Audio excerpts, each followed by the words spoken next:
কোলাঘাটের নাবালিকাকে যৌন নিগ্রহের ঘটনায় পরিবারের পাশে দাঁড়ালো রাজ্য শিশু সুরক্ষা কমিশন। রবিবার দুপুরে কোলাঘাটের নাবালিকার বাড়িতে গিয়ে পরিবারের সঙ্গে কথা বলেছেন কমিশনের চেয়ারপারসন তুলিকা দাস। নাবালিকার সঙ্গে বেশ কিছুক্ষণ কথাও বলেছেন তিনি। আইনি সাহায্য সহ সরকারি সুযোগ সুবিধা নাবালিকা ও তার পরিবার যাতে পায় সেই বিষয়ে আশ্বাসও দিয়েছেন। তুলিকা দাস জানিয়েছেন, তিনি দেখে যতটা বুঝতে পেরেছেন তাতে নাবালিকার এখন বিশ্রামের প্রয়োজন। কোলাঘাট থানাকে নিরাপত্তা সুনিশ্চিত করতে বলা হয়েছে। তারা যাতে সব সুযোগ সুবিধা পায় সেই বিষয়গুলিকেই এখন গুরুত্ব দেওয়া হচ্ছে।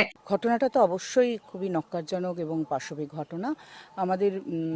আমরা সর্বতোভাবে চাই যে এর তদন্ত হোক এবং যিনি অ্যাকিউজ এবং তার যদি আরও অনেকে যদি একাধিক যদি ব্যক্তি এই ঘটনাটার সঙ্গে জড়িত থাকে তাহলে প্রত্যেকেরই তদন্ত হোক এবং যথাযোগ্য শাস্তি হোক। কি ব্যবস্থা করা যেতে পারে যাতে এই পরিবারটি এবং যার উপর এই ঘটনাটা ঘটেছে এদের উপর দিয়ে যে দুর্ঘটনাটা, যে বিপজ্জনক অবস্থাটা, সেখান থেকে তাদেরকে কিভাবে সুরক্ষিত রেখে বের করে আনা যায় এবং তাদের সাহায্য কি করতে হবে সেইগুলো বোঝার জন্যে